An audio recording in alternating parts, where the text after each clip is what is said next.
नमस्कार, मैं कमलेश कुमार राय। फर्जीवाड़े और काले करतूतों के बदौलत काले धन की कमाई करने वाले आरोपी भ्रष्ट अधिकारियों को पूर्वांचल विद्युत प्रबंधन आखिर क्यों संरक्षण दे रहा है, यह आज एक बड़ा सवाल बन चुका है। सूत्रों का कहना है कि यह इसलिए मुमकिन हो पा रहा है कि प्रबंधन में बैठे एक बड़े ओहदेदार भी इसी काली करतूतों के बाजीगर रह चुके हैं। कुल मिलाकर जिस ढंग से विद्युत प्रबंधन 2 और 2 5 का बेढंगा फार्मूला बनाकर ऐसे आरोपी अधिकारियों को बचाने का काम निरंतर करता जा रहा है, वह समझ से परे है। यही नहीं, भ्रष्टाचार पर योगी के जीरो टॉलरेंस के विपरीत इस तरीके की कारगुजारियों पर रोक लगने की जरूरत जरूर आन पड़ी है। उपभोक्ता मंच के पास वाराणसी में एक दर्ज मुकदमे से संबंधित एफआईआर की कॉपी उपलब्ध है। पिछले 4 अगस्त को उपभोक्ता मंच को रात लगभग 11:15 बजे टेलीफोन पर दी गई धमकी से संबंधित पुलिस को दी गई तहरीर के बाद पुलिस के द्वारा यह एफआईआर दर्ज किया गया है। उपभोक्ता मंच ने अपनी तहरीर में पुलिस को यह जानकारी दी गई है कि रात लगभग 11:15 बजे टेलीफोन पर किसी अज्ञात व्यक्ति के द्वारा चैनल पर भ्रष्टाचार के विरुद्ध अनर्गल बात करने का आरोप लगाते हुए जान से मारने की धमकी दी गई। यही नहीं, उपभोक्ता मंच ने अपने तहरीर में इस धमकी के पीछे आरोपी भ्रष्ट अधीक्षण अभियंता के साथ साथ आरोपी को संरक्षण देने वाले एक ओहदेदार पर भी आशंका व्यक्त की गई है। पुलिस सूत्रों का कहना है कि आने वाले दिनों में जांच कर जो भी इस मामले में शामिल होगा उसके विरुद्ध सख्त से सख्त कार्रवाई की जाएगी। पुलिस ने आईपीसी धाराओं, गंभीर धाराओं में इस तहरीर पर मुकदमा दर्ज कर लिया है। जांच शुरू की जा चुकी है। कुल मिलाकर जिस ढंग से पूर्वांचल विद्युत प्रबंधन में आरोपी भ्रष्ट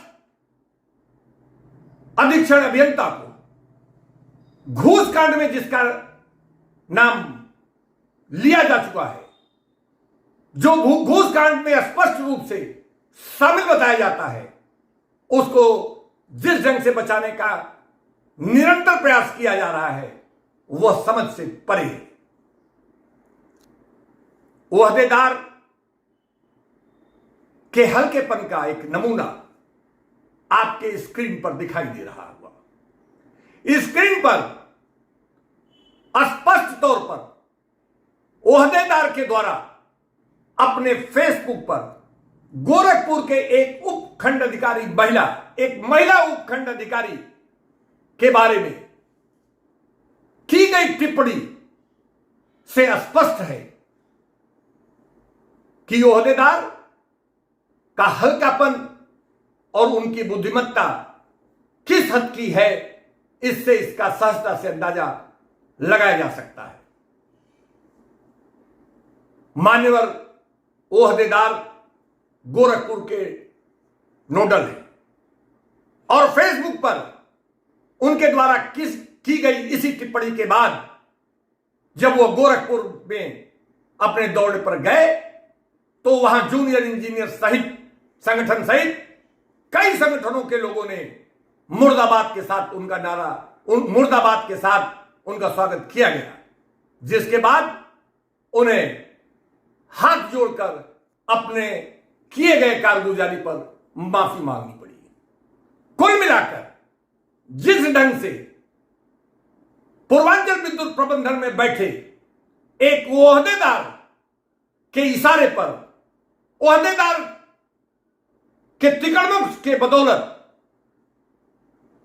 आरोपियों को संरक्षण दिया जा रहा है, जांच को गलत दिशा देने का प्रयास किया जा रहा है, जानबूझकर एक ऐसा माहौल बनाया जा रहा है जिससे आरोपी को क्लीन चिट दिया जा सके। यह सब कुछ प्रदेश सरकार के भ्रष्टाचार पर नीति के बिल्कुल विपरीत माना जा सकता है।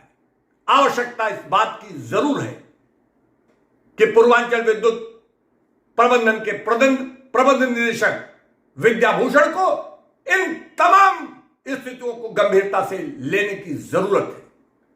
हम यहां यह भी बताना जरूर चाहेंगे कि ओहदेदार यानी डायरेक्टर पीएम ने शेष कुमार बघेल ने उपभोक्ता मंच को ईमानदारी से बताया कि उन्हें विभागीय कानून और डीपी की जानकारी बहुत कम है और यही वजह है कि उनके द्वारा डीपी की किताब खरीदकर उसको पढ़ा जा रहा है और पढ़ने के बाद ही कोई प्रस्ताव प्रबंधन के सामने रखा जाता है।